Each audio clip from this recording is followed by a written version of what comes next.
안녕하세요. 골드만삭스입니다. 오늘은 워런 버핏의 가치 투자 전략에 대해서 알아보겠습니다.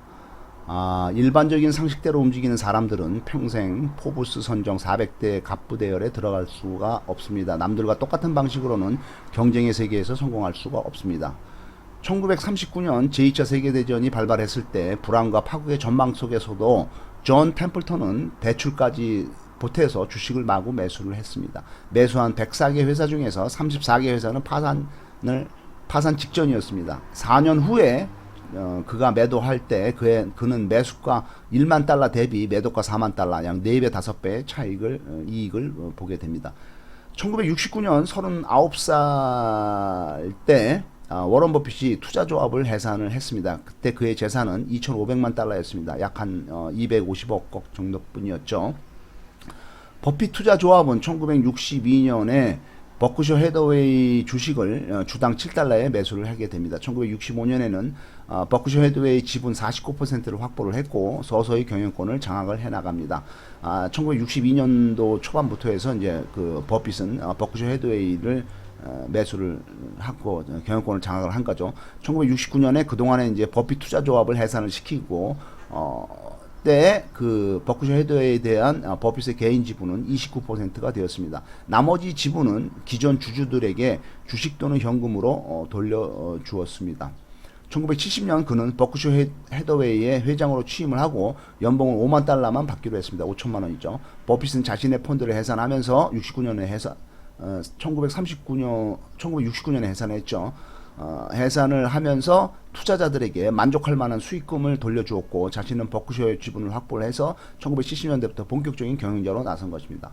어떤 자산이든 결국에는 그 고유한 펀더멘탈을 능가하는 가치를 가질 수는 없습니다. 어떤 자산의 가격이든 그 자산의 진정한 내재 가치를 따르게 되었습니다. 1929년부터 1999년까지 70년 동안 다우지수는 매년 평균 5% 상승을 했습니다. 이 기간 기업들의 순이익과 장부 가치도 5% 비슷하게 상승을 했습니다. 1926년부터 1988년까지 60년 동안에는 시장 평균 수익률은 연 10%였습니다. 모든 수익률을 재투자했을 때 1000달러, 100만원은 40만 달러가 되었습니다. 40억 원이 되는 거죠. 400배 복리 효과입니다. 허나 수익률이 20%라면 1988년에는 9,700만 달러가 되었을 겁니다.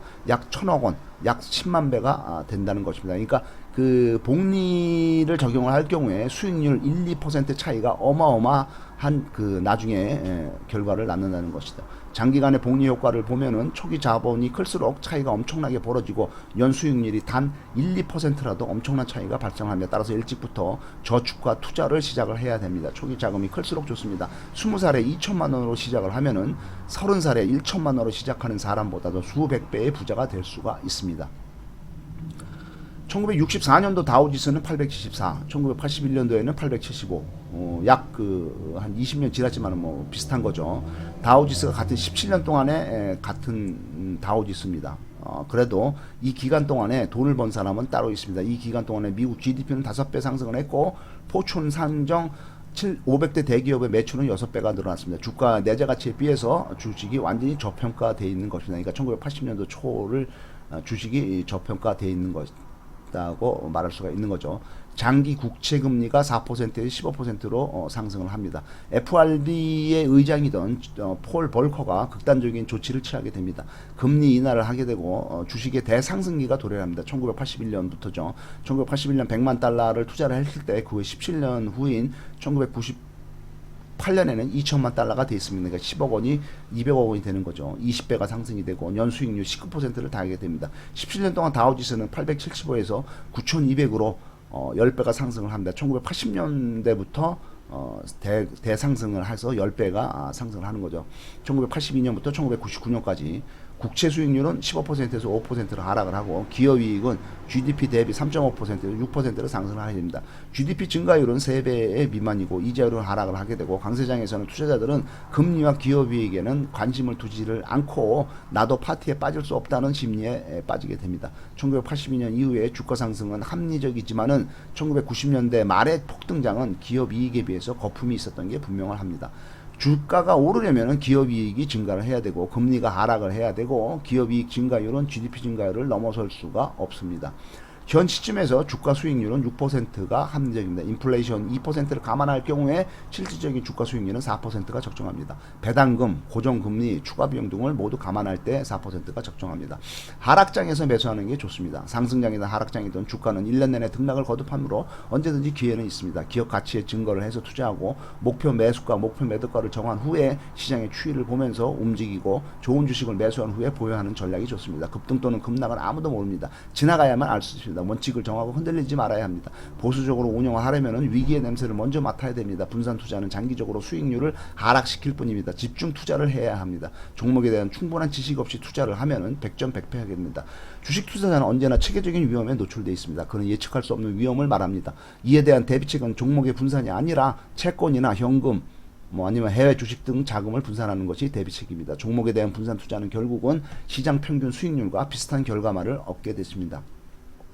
가치 투자자인 존 네프가 있습니다. 그는 1960년부터 1995년까지 31년간 윈저 펀드를 운영을 했는데 수익을 극대화하기 위해서 주가 폭락을 기다렸고 배당금을 지급하는 주식을 집중적으로 매수를 했습니다. 같은 기간 동안에 S&P 500 지수는 연 11%의 수익률을 기록했지만 윈저 펀드는 복리로 연 14%의 수익률을 기록합니다. 1964년도에 투자한 1만 달러가 1995년에는 56만 달러로 56배 상승해서 S&P는 23만 달러 23배 상승한 2배 의 상승의 효과를 보게 됩니다. 투자자 수익금 중 40%는 배당금에서 나오게 됩니다. 4 내지 5%의 배당 이익을 주는 회사라면은 목표의 절반은 달성한 것입니다. 가난한 사람은 시간을 팔아서 돈을 벌지만 부자는 시간에 인색합니다. 부자는 시간을 시켜서 돈을 법니다. 내 시간을 투자하지 않고 저절로 혼자서 자기 시간을 쓰면서 돈을 벌어다주는 돈 나무 가지 시스템을 개발하고 운영하는 게 부자입니다. 현재의 100달러는 복리 25%로 굴리면은 30년 후에는 9만 달러가 됩니다. 현재의 작은 돈에 대단한 가치를 두고 절대로 낭비하면 안 됩니다. 기회비용을 생각하고 소비를 줄여야 합니다. 자산 60조 원의 부자 워런 버핏은 아직도 15,000달러짜리 1,500만원짜리 싸구려 링컨 타운을 몰고 다닙니다. 투자자가 할 일은 뛰어난 통찰력과 경영 능력을 가진 경영자를 둔 우량 기업의 주식을 내재 가치보다 낮은 가격으로 사는 것뿐입니다. 매수 후에 장기 보유를 해야 되는 1970년대 중반에 워싱턴 포스트 주식을 187만 주를 매수를 해서 27년간 보유한 워싱턴 포스트 주식은 매수가 1000만 달러 100억 원에서 1999년도에 9억 3천만 달러 9천억 원으로 80배가 상승을 하게 됩니다. 월스트리트가 주식을 사고 팔고 하는 동안에 워런 버핏은 꾸준히 27년간 매수 후에 보유 전략을 가지고 있었습니다. 자본소득세, 양도세, 각종 거래 수수료도 안 내도 됩니다. 1989년 질레트 주식을 9,600만 주를 매수를 합니다. 전화 우선주 및 주식 분할로 주식수가 증가를 하게 되고 2005년도에 질레트가 P&G의 한 병이 되면서 주가가 매입 시보다 16배가 상승을 합니다. 코카콜라 주식 2억 주를 매수를 해서 1970년도에 매수한 가이코 주식 4,500만 달러 500억 원이 1995년도 자녀 주식 49%를 매입해서 100% 지분을 확보 시에는 그 가치가 24억 달러 2조 5천억 원으로 달해서 50배 상승으로 변했습니다.